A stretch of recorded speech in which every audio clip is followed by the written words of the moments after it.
The X-Zone Radio Show with Rob McConnell is largely an opinion talk show. All opinions, comments, or statements of fact expressed by Rob McConnell's guests are strictly their own and are not to be construed as those of the X-Zone Radio Show or endorsed in any manner by Rob McConnell, REL-MAR McConnell Media Company, the X-Zone Broadcast Network, its affiliated networks, stations, employees, or advertisers.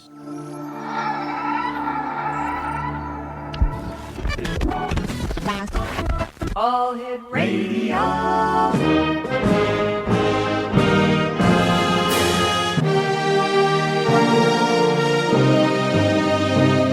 Welcome to the X-Zone, a place where fact is fiction and fiction is reality. Now, here's your host, Rob McConnell.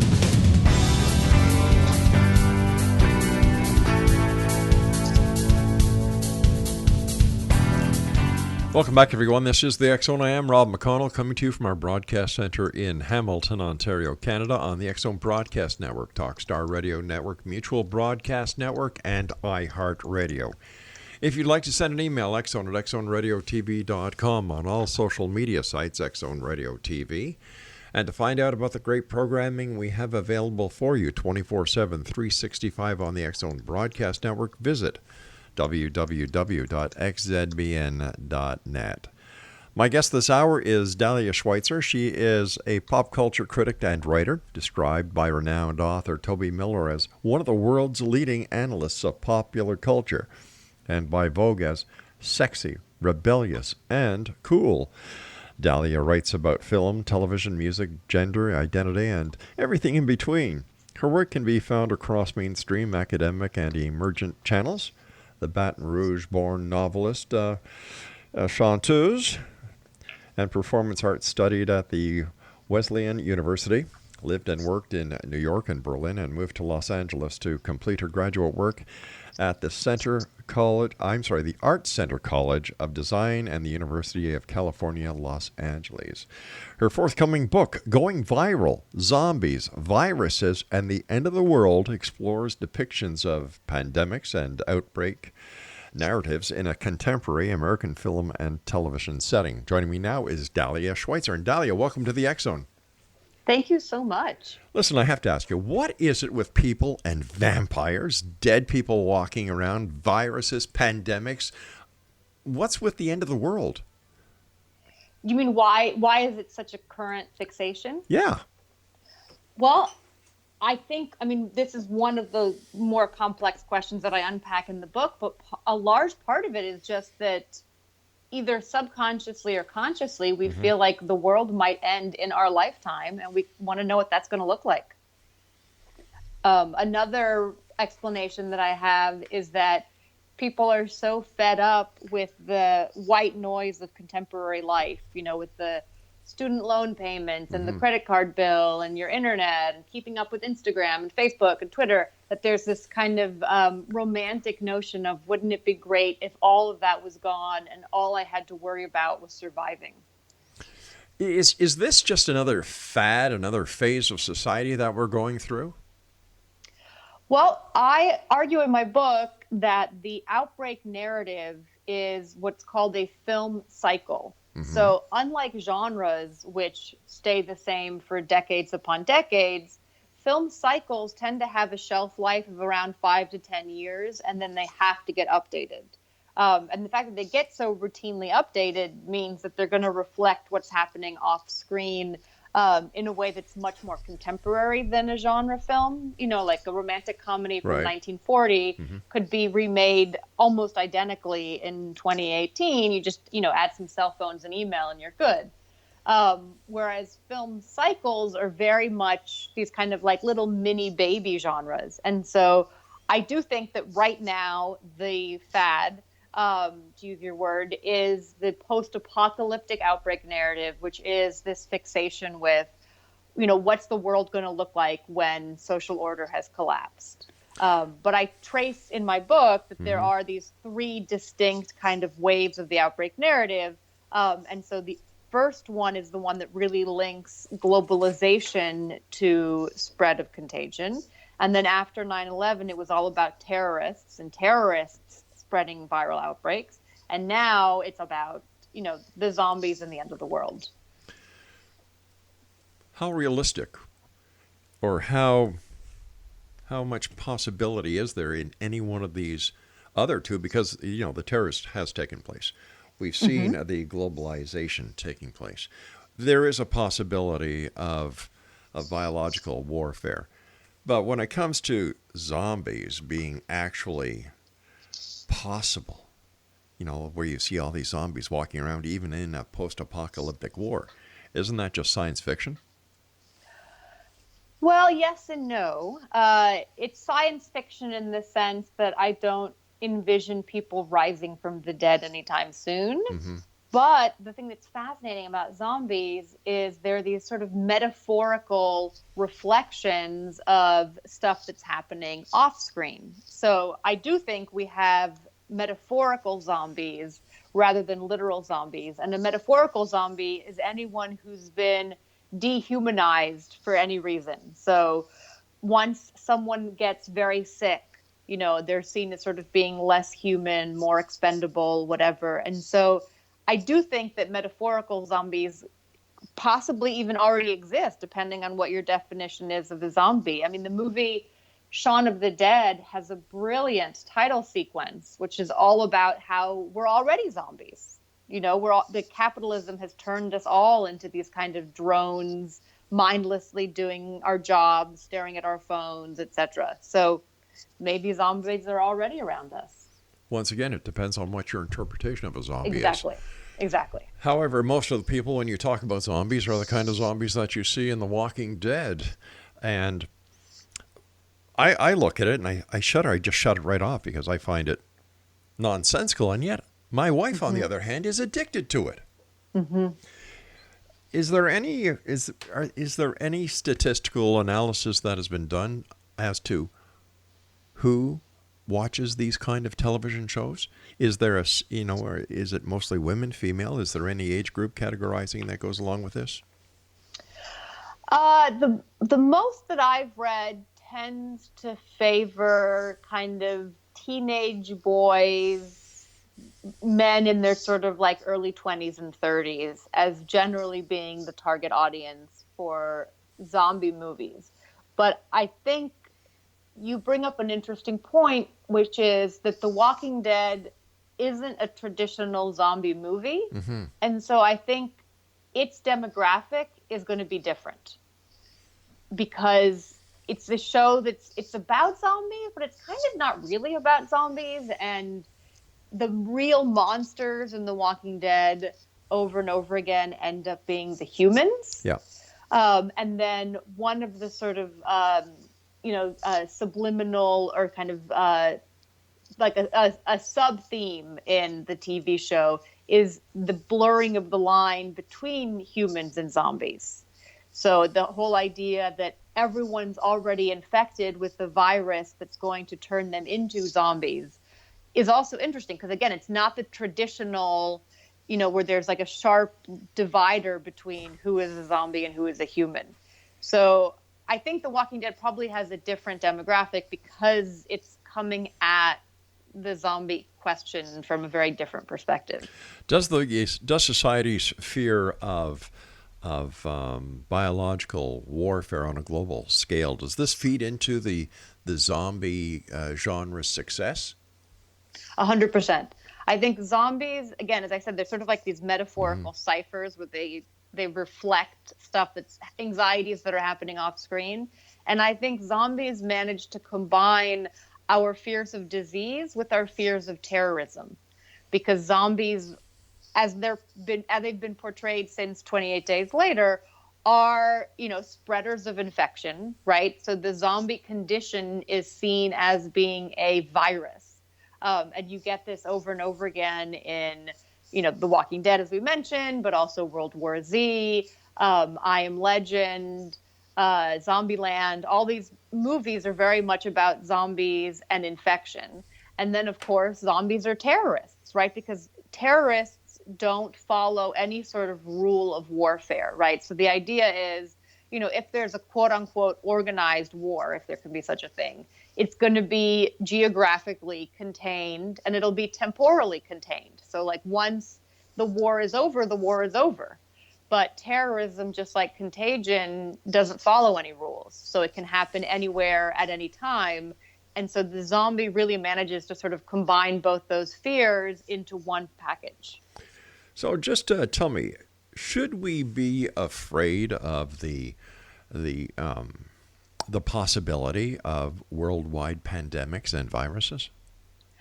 I argue that you should be a lot less afraid of that than some people in government or in medical organizations might want you to be. I think our fear of these sort of worldwide pandemics is being very intentionally cultivated by those who gain from our fear. You're far more likely to get heart disease, diabetes, fall in your bathtub, than any kind of horrific epidemic. All right, Dahlia, please stand by. You and I have to take our first break. At Exonation, if you'd like more information on Dahlia, her website is thisisdahlia.com, and also check out goingviralbook.com. And if you'd like to follow Dahlia on Facebook, facebook.com/whoisdahlia, and on Twitter, goingviral_book. I'll be back with Dahlia Schweitzer on the other side of this commercial break as we continue here in the X Zone from our broadcast center in Hamilton, Ontario, Canada.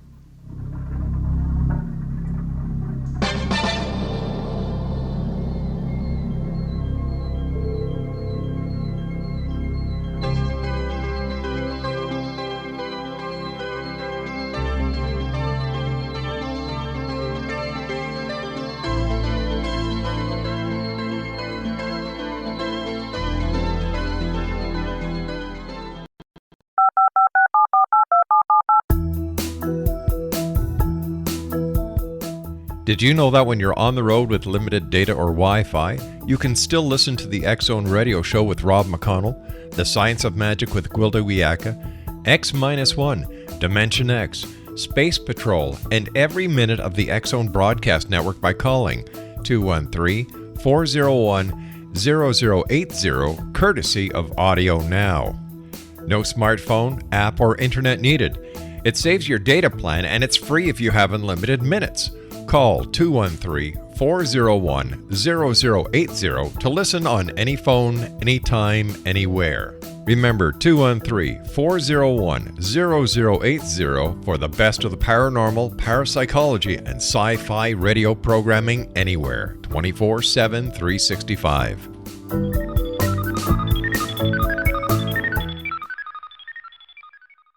You have heard of the X Zone? Now watch it on Simul TV. Plus 500 video games, live TV channels, free video on demand, worldwide, and more.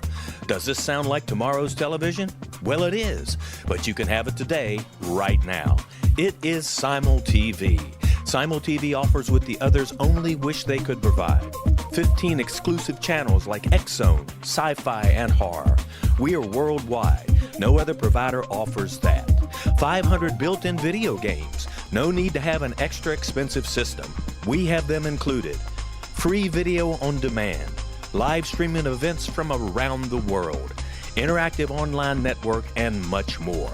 Tomorrow's TV today. Simul TV. Sound too good to be true? Well, it's not. You can have Simul TV today. Sign up at simultv.com. Do it today.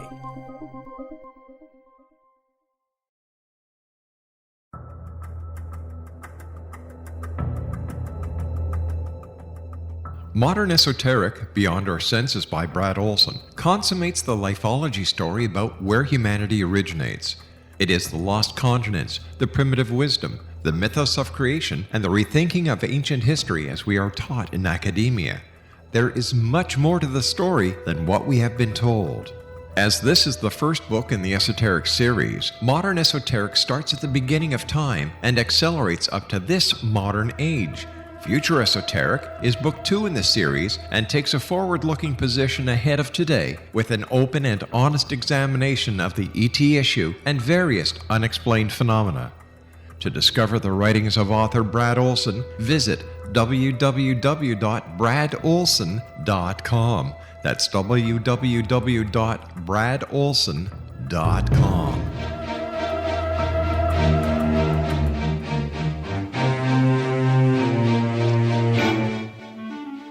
Exonation, Dahlia Schweitzer is our special guest this hour. www.thisisdahlia.com and goingviralbook.com. Dahlia, why did you want to become a pop culture critic and writer? I think the better question is, why doesn't everyone want to be a pop culture critic and writer?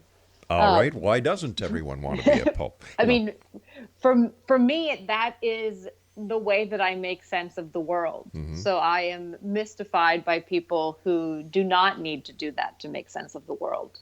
I have to write about something in order to understand it properly.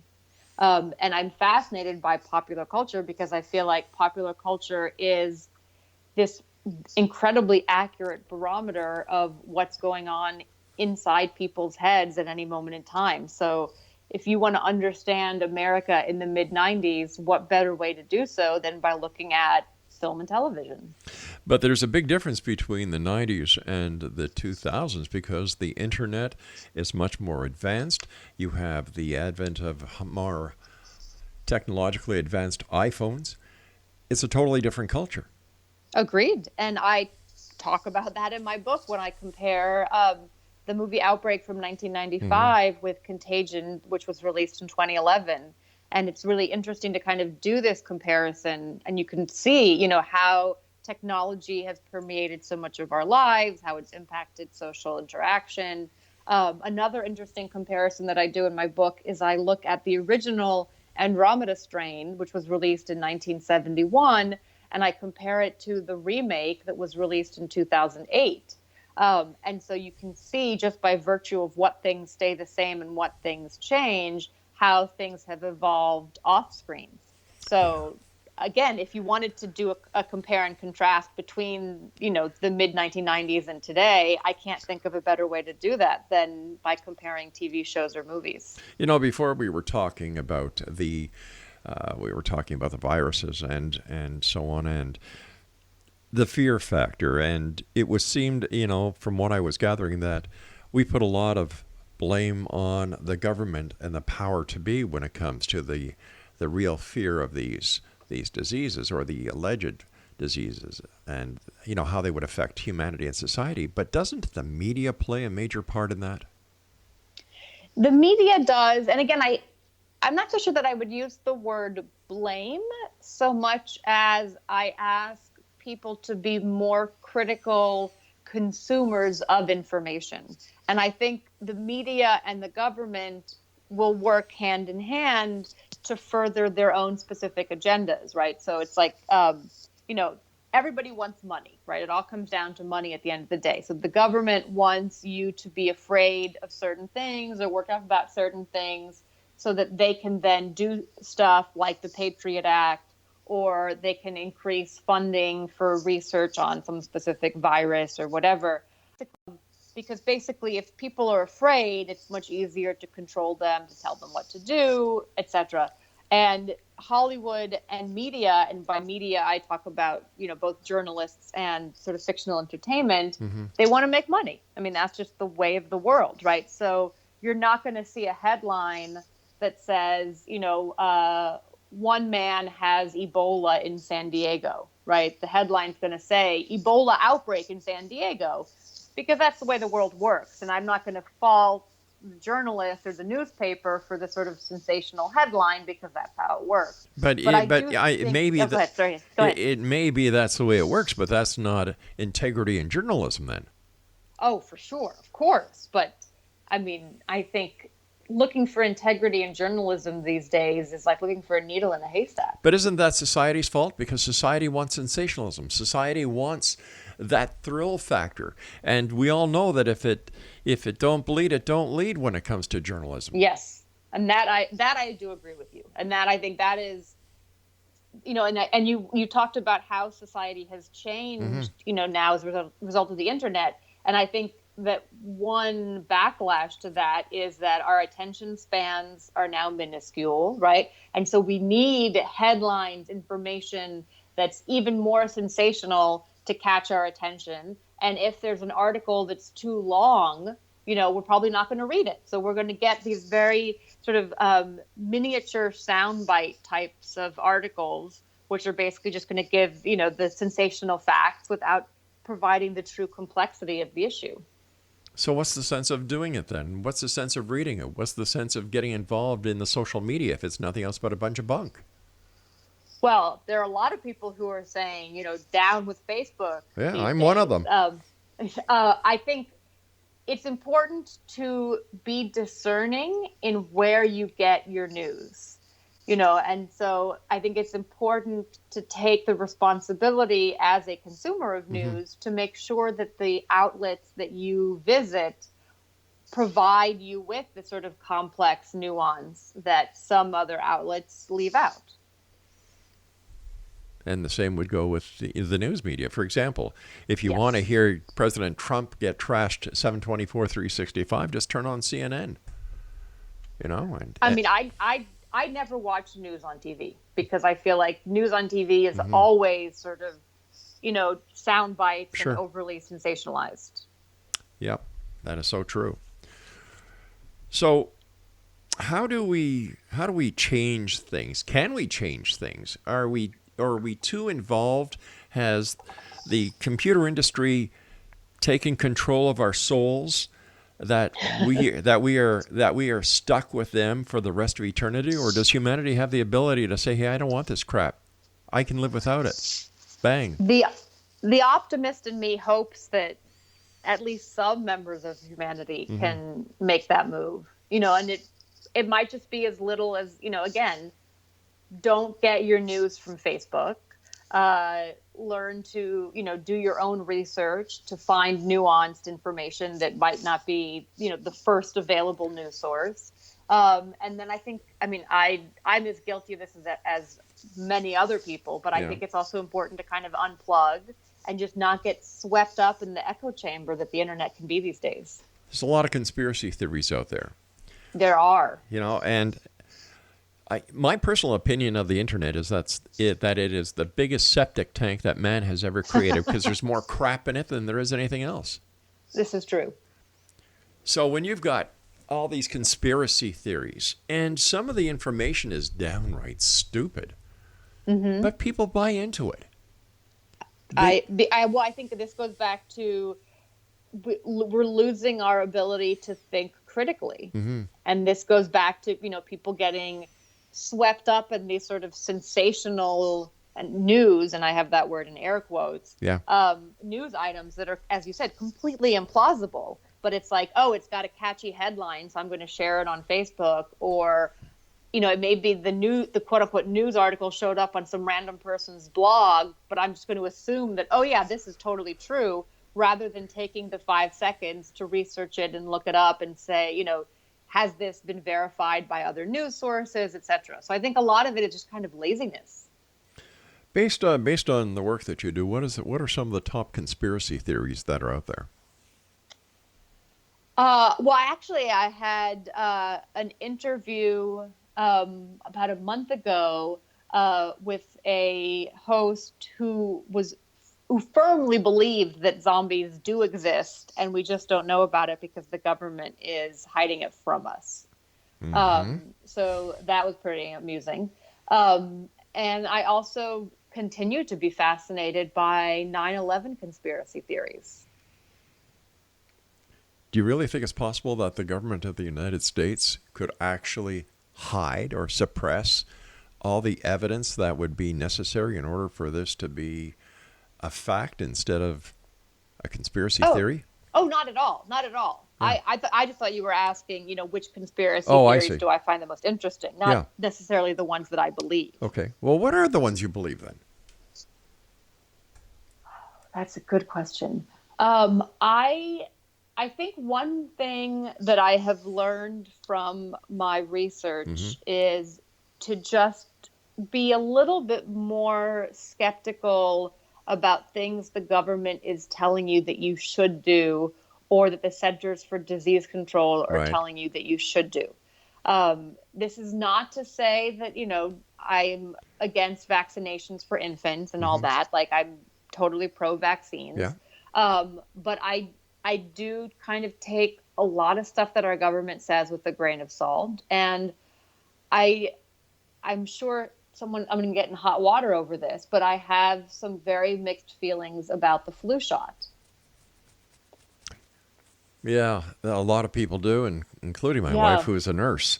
So you're not alone. Oh, really? Yeah, that's right. That's right. Yeah. And what do they say?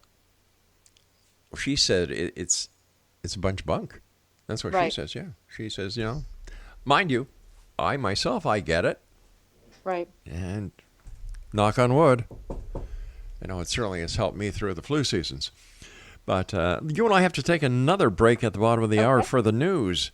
Super talking to you. Congratulations on a book and all the great work that you've done in getting this information compiled so that John Q. Public has a place where they can go and kind of get a reality check. Thank you. We'll be back on the other side of this break with our guest this hour, X Zone Nation, Dahlia Schweitzer, as we continue here in the X Zone from our broadcast center in Hamilton, Ontario, Canada. Now, for more information on Dahlia, visit thisisdahlia.com and goingviralbook.com. On Twitter, Twitter/goingviral_book, and on Facebook, facebook.com/whoisdahlia. I'll be back on the other side of this break. Don't go away.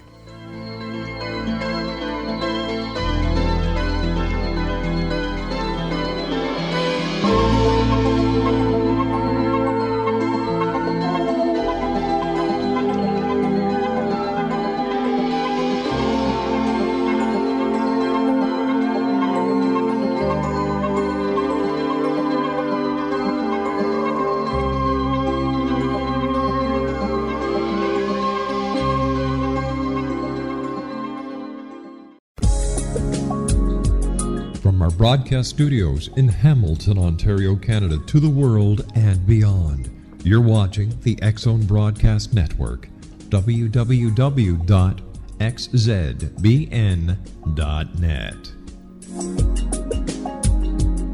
AVS Media Den.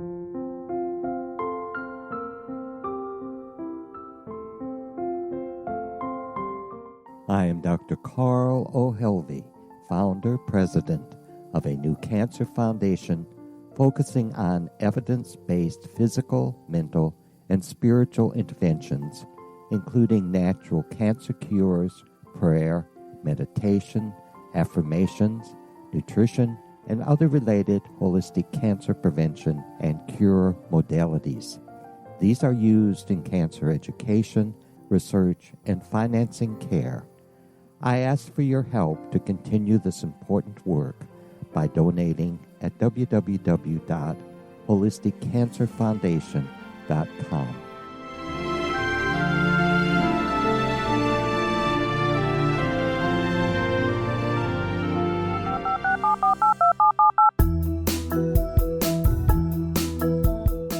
Did you know that when you're on the road with limited data or Wi-Fi, you can still listen to the X Zone radio show with Rob McConnell, The Science of Magic with Gwilda Wiyaka, X-1, Dimension X, Space Patrol, and every minute of the X Zone broadcast network by calling 213-401-0080, courtesy of Audio Now. No smartphone, app, or internet needed. It saves your data plan and it's free if you have unlimited minutes. Call 213-401-0080 to listen on any phone, anytime, anywhere. Remember 213-401-0080 for the best of the paranormal, parapsychology, and sci-fi radio programming anywhere, 24/7, 365.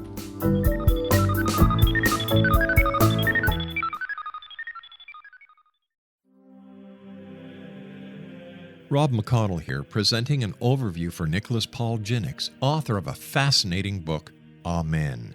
It presents facts revealed by Egyptologists, facts that enable us to understand why Amen is the beginning of creation of God.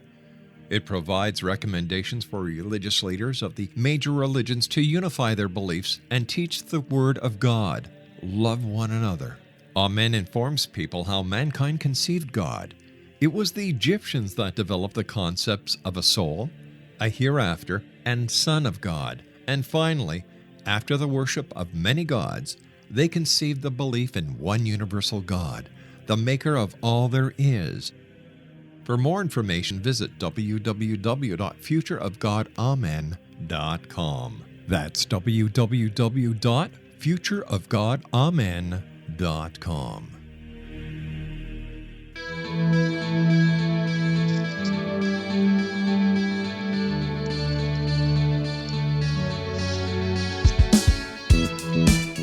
Welcome back, everyone. Dahlia Schweitzer is our guest. This is Dahlia.com. You know, we talked about the social implications or the social need for vampires. Is it the same need that is required when it comes to conspiracy theories, cover-ups, the shadow government, the New World Order, the puppets that manipulate Washington? I think actually that they're coming from different things. I think that we gravitate toward conspiracy theories because we like to believe that someone is in charge, that there is a plan, that horrible things are not happening just because somebody screwed up. I think there's a kind of a reassurance to thinking, you know, even if you don't know what it is, someone has a purpose and someone is, you know, moving toward that end goal. Whereas I think we like vampires and, did you say werewolves or just vampires and zombies? Well, let's throw werewolves in on the mix as well. That's a good idea. Okay. Yeah. I think, well, vampires and werewolves appeal because they're these sort of larger than life figures, right? They're sort of hypersexualized, they're strong, they're powerful. You know, it's like, whenever we feel like real life is so dull and ordinary, it's fun to imagine this kind of, you know, sexy vampire spanning decades, centuries, whatever. And I think, you know, werewolves similarly become this sort of, you know, larger than life, hyperhuman. I think zombies are in their own sort of unique category because unlike vampires and werewolves, zombies are less than human. Right. So whereas a vampire or a werewolf is like a human with something turned up to 11, the zombie is like what happens when there's no there, you know, when the human body has been stripped of soul, agency, identity, whatever word you want to use. You know, I've been doing shows on the paranormal now for 28 years, and there's such a common thread in all of this. People want to be sensationalized. They love to live in a world of fantasy. But how do they successfully separate the real world from the world of fantasy that they're creating that is now being put into virtual reality for them? I think that might become a larger and larger problem I think we already see fact and fiction blurring at an uncomfortable pace. Yep. So I think it does kind of become harder to separate and will continue to become harder to separate. But how do you think the new media is going to, you know, keep up with the thirst, the desire of the listeners, the viewers, the readers, and give them more and more and more and more? It has to come to an end somewhere, and when it does, what happens?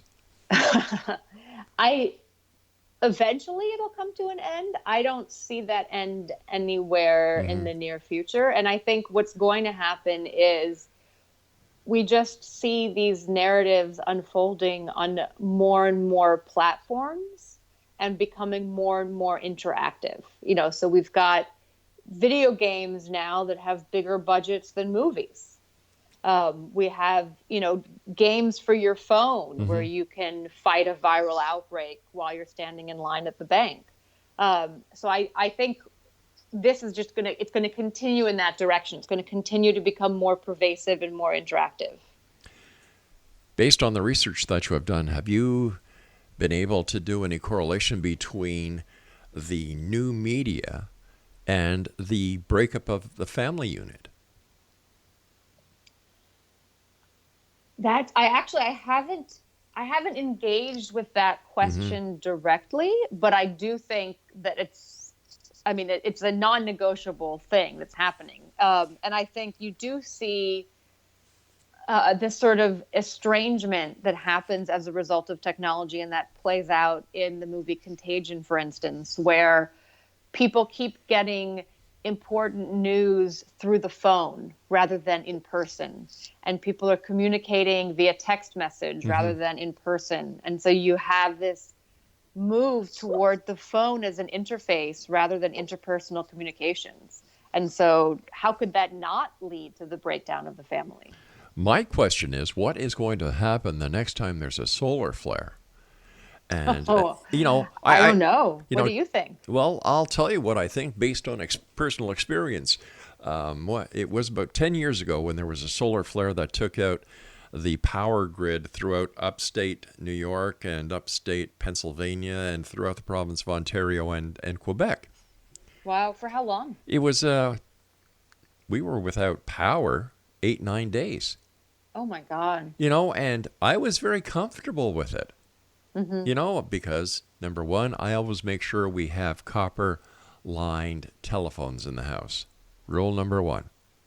Wow, that is a good rule. That's rule number one. Number two, always be prepared. I was an old Boy Scout. You always be prepared. So I always make sure we have at least 1 month's worth of food and water put away. And you know what? Sure, you're going to lose the stuff in the fridge, in the freezer. But the thing is that it happens. Now, I myself do not use my cell phone as a part of my human body. So I don't. When it comes to the computers for doing the whatever I need, it's hardwired. So I don't depend on Wi-Fi, Bluetooth, and so on. However, our 6 children and our grandchildren went berserk. Yep. How can you guys live? How can you survive? How do you cook? Well, very simple. We've got a barbecue in the backyard. We have a fireplace that burns wood. But what do you do for entertainment? Well, we talk and we do something called reading a book. And it's scary to see how the technology of today is going to be, in my opinion, worse than any pandemic could be. I agree. I mean, I think we're just starting to maybe realize the effects of all this technology. Yeah. And I know I'm horrified if I go to some kind of like a dinner party and everyone under the age of 10 is glued to their phone throughout the entire dinner. Oh, doesn't that just drive you crazy? Crazy. And everyone walking down the street, staring at their phones. And then it's like the panic where it's like, oh my God, I don't have my phone. I left it in my car. I've got to run and go get it. I'm hysterical. I think, as you said, they've become parts of our body, which is really terrifying. What we do here at home is we have when you come into the foyer, there's a basket that says, please put your cell phones here. Wow, that's great. And people say, well, why? Well, did you come here to see us or to use your phone? Right. And we go out to restaurants, my wife and I, our kids and grandchildren, they have their own little things to do. We're, thankfully, the nest is empty. You go to restaurants and you see families all with their phones. Yeah. There must be something that is an indicator to society that this is a meltdown. This is a disease itself. Yeah, I mean that's again. I refer back to the title sequence for Shaun of the Dead, which really just skewers how zombified we are in our day-to-day life. Staring at our screens, glazed eyes. I mean, it's horrible. Yeah, it certainly is. What is your favorite TV show? Oh, wow. I love TV. I don't know if I have a specific favorite. I do know that I was very sad when The Good Wife ended. I loved that show. I do get a thrill from Scandal. And I'm a little bit hesitant to watch the most recent episode. What else do I like? I kind of like trashy shows sometimes. Like it's like, just to take my mind off things. So I like to watch things that have nothing to do with zombies. And then I'll watch things like Pretty Little Liars. Because it just kind of, it's hard for me to turn my brain off. And so TV is one of the few things that can do that, for better and for worse. So that's your chill out time. Yes, 100%. Law and Order SVU is like, there's a great show. When I'm stressed out, it's like I just need to see Olivia Benson save the day and I'll feel better. Hey, my kind of lady. I love those kind of shows. Law and Order, just great shows. Yes. But TV has totally changed. It's, I'm sorry. I'm an ex-cop. I know that crime isn't solved in 22 minutes or 44 minutes. I know for a fact that the crime lab in Miami-Dade is nothing like it is on TV. And even in these shows, you have the air of fantasy that is installed. There's always a good guy, bad guy. And in most of the shows, the good guy always wins. Let's talk more on the other side of this break as Dahlia Schweitzer and I continue and wrap up this hour here in the X Zone from our broadcast center in Hamilton, Ontario, Canada. Now, X Zone Nation, if you'd like to get more information about Dahlia, her website is www.thisisdahlia.com. And her Facebook, facebook.com/whoisdahlia. And X Zone Nation, she's also available on Twitter. Twitter.com/going viral_book. I'll be back on the other side, wrapping up this hour here in the X Zone. Don't forget to check us out at www.xzbn.net. Don't go away now.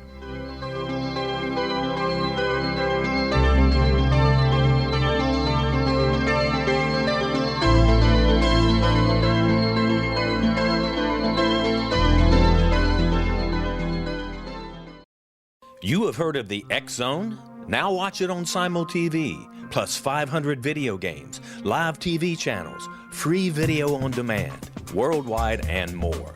Does this sound like tomorrow's television? Well, it is, but you can have it today, right now. It is Simul TV. Simul TV offers what the others only wish they could provide.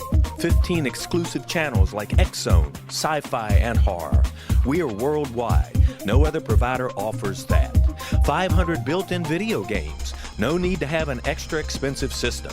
We have them included. Free video on demand.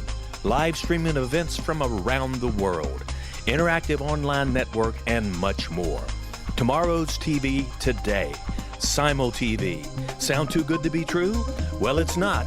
You can have Simul TV today. Sign up at simultv.com. Do it today. The new nonfiction book, Razor of Madness, is similar to cult movies like Clockwork Orange, Dragon's Tattoo, or The Other Side of Hell. Wayne Morin Jr. and Thomas Lee Howe will expose widespread and systematic deficiencies in this thought-provoking tell-all novel. Mind control rages among scholars in law schools. Human rights are ignored while thought reform and mental manipulation are accepted practices used as behavior modification. Dr. Louis Jolyon West comes to mind. Media and public scrutiny shows that United States mental hospitals are in fact destructive murder industries. Razor of Madness expose novel details this epidemic through an in-depth professional and personal investigation. For decades, there has been a revolving door policy that still releases killers and pedophiles back into society. The maestro of mind control continues to haunt America to this very day. Razor of Madness is available in paperback or as a downloadable ebook at Amazon.com. I'm William S. Peckham. If you enjoy a good mystery with a touch of the paranormal, then you'll love my novel, From Out of the Woodwork. It's the story of a young Toronto contractor, Sean Kennedy, who buys derelict homes, guts them, and turns them into multifamily dwellings. Slums just waiting to happen. When Sean buys 29 Livery Lane, the house fights back. Former owners unexpectedly come out of the woodwork as he starts the destruction. The apparitions come to him when he touches old books, reads hidden letters, rummages through old boxes, finds a locket or reads a discovered manuscript of a murder mystery. From Out of the Woodwork will take you from 1899 to the horror of the World Trade Center, September 11, 2001. Check out From Out of the Woodwork on my website, www.williamspeckham.com.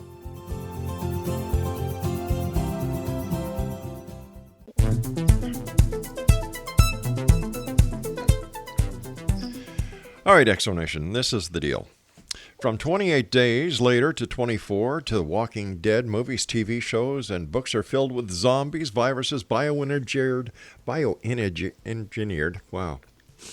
plagues, and disease-ravaged bands of survivors. Going viral by our guest this hour, Dahlia Schweitzer, analyzes why outbreak narratives have infected our public discourse and how they have affected the way Americans view the world. In Going Viral, Dahlia Schweitzer probes outbreak narratives in film, television, and a variety of other media, putting them in conversation with rhetoric from government authorities and news organizations that have capitalized on the fears about our changing world. www.thisisdahlia.com and www.goingviralbook.com. On Twitter, Twitter/goingviral_book, and on Facebook, facebook.com/whoisdahlia. First of all, Dahlia, thanks so much for joining us tonight. It's been a great pleasure speaking to you. Thank you for having me. I wish you much success. It's about time somebody became the guardian of the media, and that's what we're going to title you as. You've got quite a few events coming up. I do, and I had, yes. So where not enough. Not enough. So where are you going to be that where maybe some of our listeners might have the opportunity of dropping in and hearing and seeing you? Unfortunately, I think most things have passed. Oh, that's for true. in-person appearances. But of course, I will update my Facebook when things get booked. But I know that I will continue to have interviews and podcasts and things like that. So the best way to sort of keep up with what's going on is to just follow me on Facebook, and then you will be alerted. How has Going Viral, Zombies, Viruses, and the End of the World, how has this project affected you? It's made me wash my hands a lot more, and it's made me refuse to touch elevator buttons or use public water fountains. So if you get in an elevator, how do you push the buttons? You use your elbow, or you use the side of your hand, or you cover your hand with your sleeve. So working on 4 years of studying viruses and contagion makes you hyper aware of shared public surfaces. What do you see in the future for the media and society and social networks? Well, I think this goes back to what we were talking about with the increasing pervasion of technology into our lives, and also just how interactive things have become, leading to this kind of blurring between fact and fiction. And I feel like it's probably going to get worse. I mean, I'm sort of hoping that Google Glasses never become a thing, but I feel like maybe people are going to get the Bluetooth installed in their body. Like, I think that we've seen that in sci-fi movies, and it doesn't seem too far of a stretch to imagine that. So I feel like technology is going to become even more pervasive, and I feel like that's going to be a bad thing. Over the years, we've done many shows where people believe that Big Brother has taken control of us. And I've first of all, my answer to them, well, if you've got nothing to hide, you've got nothing to fear. I agree. But they say, well, you're buying into the government's conspiracy. There is no conspiracy. Well, I would never do anything to give them the upper edge. And I said, well, do you ever go to the gas station? Well, yeah. Do you use your credit card? Yeah. Bingo. Do you go out of the country and use your passport? Oh, yeah, of course. Bingo. So people really don't have a sense of reality when it comes to certain conspiracies, certain alleged cover-ups. I agree with you on that, and I also feel like if Big Brother is watching, we are actively enabling that kind of watching. That's right. And I mean, all the like, I don't want an Alexa in my home listening to everything that I say. And I've got nothing to hide. My life is totally boring. But it's like, I don't see the need to surround myself with all these microphones and listening devices. And it's like, that stuff just kind of weirds me out. What's your opinion on what has been happening with Facebook recently? I continue to be shocked at other people's shock, if that makes sense. I mean, I am careful with what information I put on Facebook. I never do any of those ridiculous little like questionnaires where you have to click to, share all your Facebook information with some like game developer or whatever. Like whenever I see that screen, I'm like, no, thanks. I don't need to know what kind of dessert I am. I can just let that be. So I feel like everything that I put online, I don't really care. I mean, I prefer not to have everything be public, but I also don't assume that anything that's online is private, if that makes sense. Why do you think so many people believe that other people are really interested about what their supper looks like, what their breakfast looks like, what restaurant they're eating in? Does that make any sense? That is the million-dollar question. No. And something I've noticed with Facebook recently is that there are a lot more ads on Facebook. You just can't get away from the ads. They're all targeted. Yeah. No, I think all that stuff should be kept at arm's length. I agree. But we've opened up Pandora's box. We've let the monster out. Exactly. And we directly engage with the monster every day. We welcome the monster into our home. What's your next project going to be, Dahlia? My next project looks at the private detective in Los Angeles and how that character has evolved through film, television, and literature, and also the importance of Los Angeles as a place to the private detective. And when is that going to be out? That sounds like a fascinating book. That'll be out in 2019. I'm just doing the final edits on it this weekend and next week, and then it goes off into production. Wow, love it. The old gumshoes, right? Exactly, 100%. Yeah, so we look at, or I look at LA Confidential, Raymond Chandler, The Big Sleep, Devil in a Blue Dress, all those narratives. Yeah, there used to be a time when there were a lot of police and detective shows on television, and they've seemed to gone on the bye-bye, opening up for all these so-called reality TV shows. Or they've been morphed into a team, and that's where you get things like Criminal Minds or CSI, that kind of show where it's like a team of people working together to solve crimes. But yeah, it's hard to find the sort of the private detective. Other than there's the series on Amazon, which I have yet to watch, called Bosch. Have you watched that? No, I haven't. No. Yeah, I'm curious to check that one out. Where are your books available? My books should be available at every bookstore and online book retailer. If your local bookshop doesn't have a copy, they should easily be able to order it. And Dahlia, what are your final thoughts for the X-Zone Nation tonight?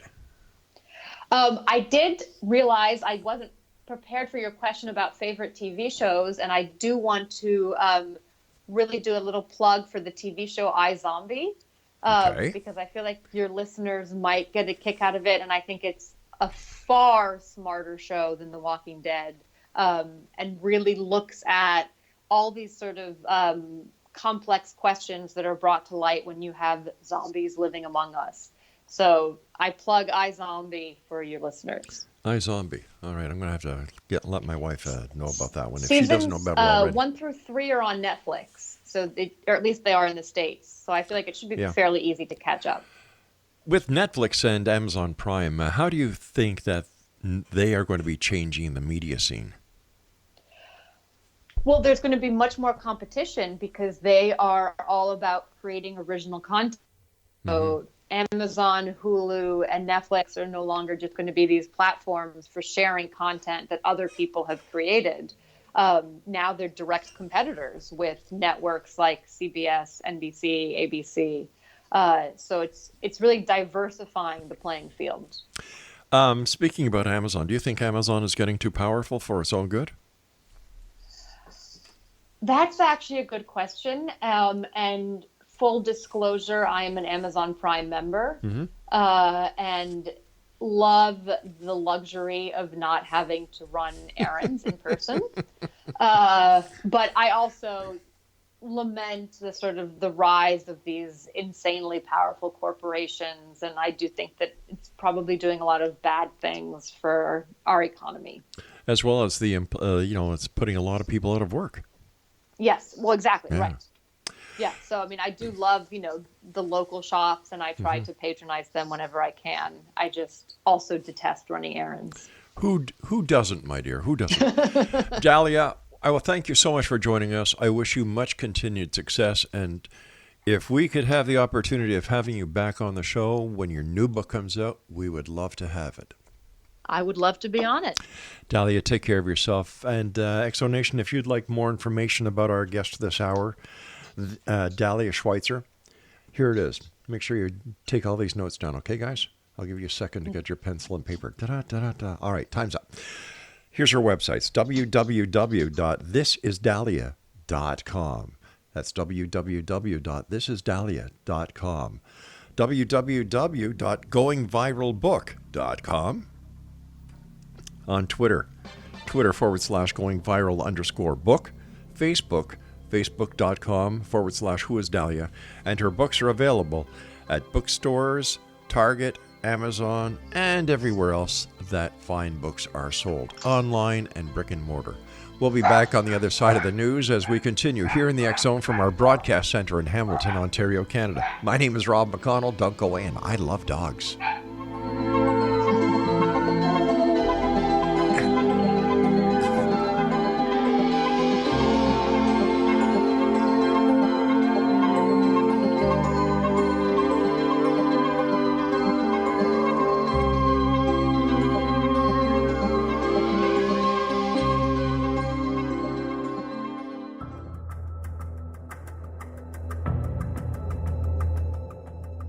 Modern Esoteric, Beyond Our Senses by Brad Olson, consummates the lifeology story about where humanity originates. It is the lost continents, the primitive wisdom, the mythos of creation, and the rethinking of ancient history as we are taught in academia. There is much more to the story than what we have been told. As this is the first book in the Esoteric series, Modern Esoteric starts at the beginning of time and accelerates up to this modern age. Future Esoteric is book 2 in the series and takes a forward-looking position ahead of today with an open and honest examination of the ET issue and various unexplained phenomena. To discover the writings of author Brad Olson, visit www.bradolson.com. That's www.bradolson.com.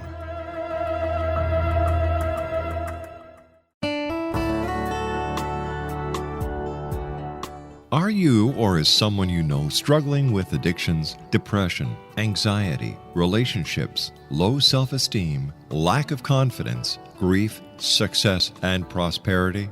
Do you know that your subconscious belief plays a big role in the outcome of your hard work? We can help you permanently change the beliefs that may be the reason for your struggles and failures. We care about getting you the return on your investment and the results you are looking for. We can help you be free of the limitations of your past and in realizing your highest potential. We work with people by phone and Skype. For more information, visit us at www.ritasoman.com. That's www.ritasoman.com.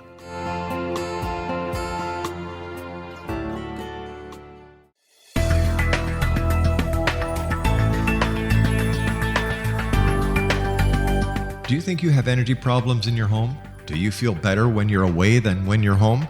Joey Korn is a global leader in the world of dowsing who specializes in personal energy clearing and space clearing.